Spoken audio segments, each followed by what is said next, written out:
I entered a world, the world of fashion, where women had little place. Hanae Mori. One afternoon in 1961, a young Japanese woman called Hanae Mori arrived at the offices of the great fashion designer Coco Chanel in Paris. Hanae was nervous. She had always admired the pictures of Chanel's clothes that she had seen in fashion magazines at home in Japan. She had also read a lot about Chanel and knew that she was a person with very strong opinions. Now, Hanae was going to ask Chanel to design a suit for her. As she sat and waited for her meeting, Hanae watched the women in the office come and go. Some wore stylish Chanel suits. Others wore skirts and loose blouses with lots of beautiful jewellery. What kind of clothes will Chanel suggest for me? Hanae wondered. At last, Chanel's door opened, and Hanae went in to meet the great designer. Hanae was surprised when she first saw her. Chanel was much smaller than she had expected, and although she was now an old woman in her 70s, Hanae could easily imagine her as a beautiful young woman many years before. Chanel looked at Hanae carefully and then said, "You have wonderful black hair. We must dress you in orange, like the sun." Hanae thought for a moment. She didn't want to be rude to such an important woman, but she didn't agree with her at all. "I'm not sure about that," she said. "I like quiet colours."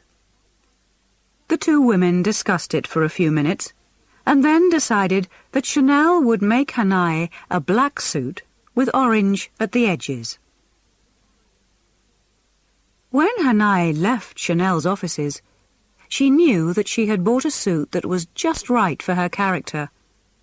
But she had also got something much more important from her meeting with Chanel.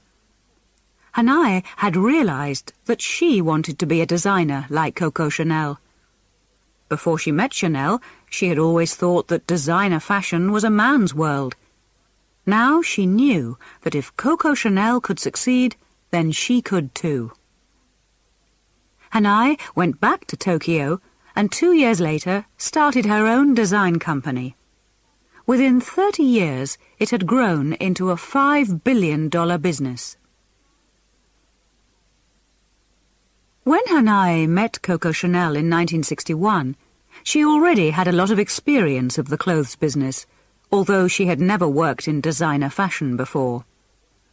Her interest in clothes had started when she was a child in a small village in Shimane in the southwest of Japan.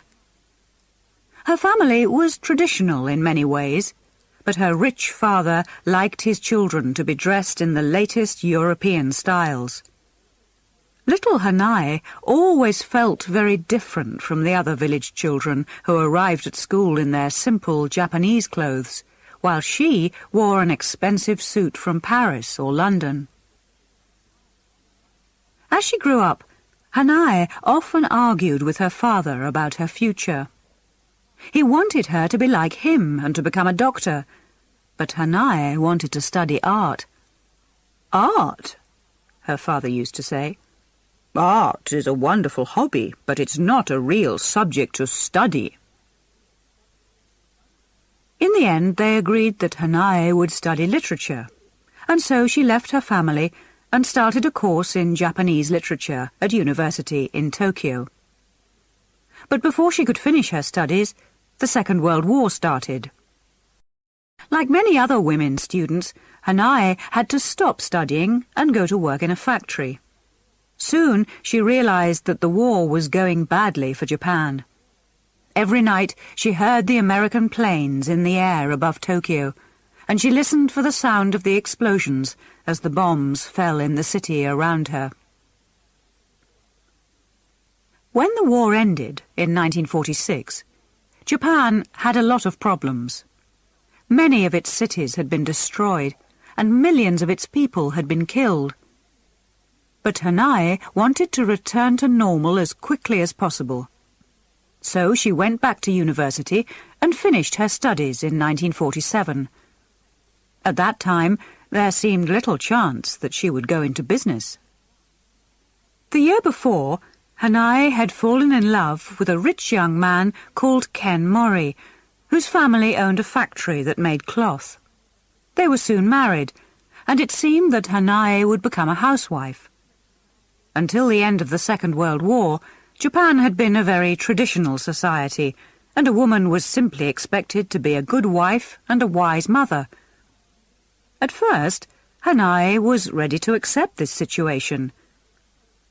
"I had no problem with becoming a housewife," she said. But it was soon clear that a life at home, looking after her husband and her family, was not for her. After just a few months, Hanae was bored. She started looking around for something to keep her busy. In the late 1940s, Japanese society was slowly changing. In 1946, Japanese women had been allowed to vote for the first time, and a few women had become politicians in Japan's parliament. There were still very few Japanese businesswomen, but if women could become politicians, why couldn't they also become successful in other areas? Hanae decided to try business.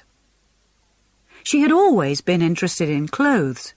She loved art, and she was married to a man who owned a cloth factory, so the clothes business was the obvious choice for her. Over the next 2 years, she learnt about designing clothes, cutting cloth, selling clothes, and running a business. By 1951, she felt that she was ready to make and sell her own clothes. She started in a small way, making clothes for a few people, but then she had a piece of luck. An important Japanese film producer saw one of her designs and loved it. He called Hanae. "Could you make some clothes for my next film?" he asked. Hanae said yes, without even thinking about it. Over the next 6 years, she made clothes for many Japanese films and worked with people like Yasujiro Ozu and Nagisa Oshima. In Japan, it was a time when people were building the economy again after the war.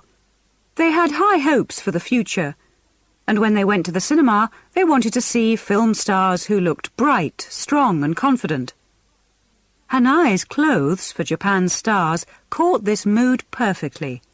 Her experience of working in the film industry was very important for her. "My eyes were open to the world," she said. "I understood that there were many different types of women. I realized how men looked at women and how they loved them." By the time she arrived in Paris for her meeting with Coco Chanel, Hanae already knew a lot about the clothes business and had made a lot of money from it. But her move into designer fashion in the early 1960s was something quite new for her. When Hanae returned from Paris, she travelled to New York to study European and American design. Then, in 1965, she opened a shop in Tokyo to sell her own designer clothes. As Hanae's business grew over the next few years, she noticed that the fashion industry was changing in important ways. Coco Chanel had always designed clothes specially for each customer. When Hanae Mori bought her suit from Chanel in 1961, she knew that she was buying something that had been made just for her. But the younger designers of the late 1960s were more interested in making clothes that were ready to wear. These could be produced in much larger quantities, which allowed fashion designers to expand their businesses. Now they could have many shops in countries all around the world. As a result, designer fashion became much more international. Hanae was very comfortable with this change. because from the start of her work in designer fashion, she wanted to make sure that her business was international. She had her first fashion show in New York in 1965, and in the 1970s, she started to have regular fashion shows in Paris too. The most important part of Hanae's business has probably always been in Japan, where she now has over 70 shops. But she also has 3 shops in Paris, and customers can buy her clothes in over 100 places in the US. She has also always tried to mix Eastern and Western ideas in her designs. She designed long dresses in a Western style which were covered with Japanese writing. She liked to use cloth which was decorated with Eastern pictures of flowers and birds. She made suits in a European style, but with collars like the ones worn by China's Mao Zedong. In Japan, rich women loved her ideas and found that they could wear her clothes for all occasions, business, sport, and parties. One of Hanae's greatest moments was the design of a wedding dress for Masako Owada when she married Prince Naruhito in 1993. But her clothes have been popular not just with Japanese women, but with many rich Europeans and Americans as well, including film stars like Grace Kelly and Sharon Stone, and presidents' wives like Nancy Reagan and Hillary Clinton. Just like Coco Chanel, Hanae also understood that success in fashion could lead to success in other industries. Chanel had shown that when people bought a bottle of perfume, they were buying more than a liquid with a nice smell. The success of Chanel No. 5 showed that people wanted perfume with a stylish image. They wanted perfume with a special name in a special bottle, and they were happy to pay a lot of extra money for this. When Hanae Mori produced her own perfume, she knew that customers would connect the stylish image of her clothes with the image of the perfume. She also realized that women, especially women in Japan, would trust her. For the first time, it's a Japanese woman talking to Japanese women, she said. But unlike Coco Chanel, Hanae Mori wanted to do more than just sell designer clothes and perfume. She also saw that she could use her name to sell children's clothes, as well as books and magazines. In fact, Hanae discovered that her famous name and her skill in business could help her in many different areas. When she visited a famous restaurant in Paris, she liked it so much that she decided to start a similar French restaurant in Tokyo. Of course, it was a big success. Hanae's business now makes over $5 billion a year, and in some ways it seems like a typical international company. Thousands of people work for Hanae, and her head office is in a beautiful modern glass building in the fashionable area of Omotesando in Tokyo. But her company is still a family business. Her husband Ken was involved in the financial side of her business from the early days. He died in 1996, but now her sons and their wives hold important positions in the company. Some of her grandchildren have also started to work in parts of her international operation. But when she decides to leave business life, it seems certain that the Hanae Mori tradition will continue. Her ideas will be remembered not just by her family and colleagues, but also by other successful Japanese designers like Issey Miyake, Rei Kawakubo, and Yohji Yamamoto. They learned a lot from her because, with her mix of East and West, Hanae was the first Japanese designer to become an international success. She will also be remembered by other Japanese businesswomen. Japan has changed in many ways since Hanae was a bored housewife in the 1940s. But even today, there are fewer women in top jobs in Japan than in other big rich countries. Hanae Mori's life shows younger businesswomen that it is always possible to reach the top.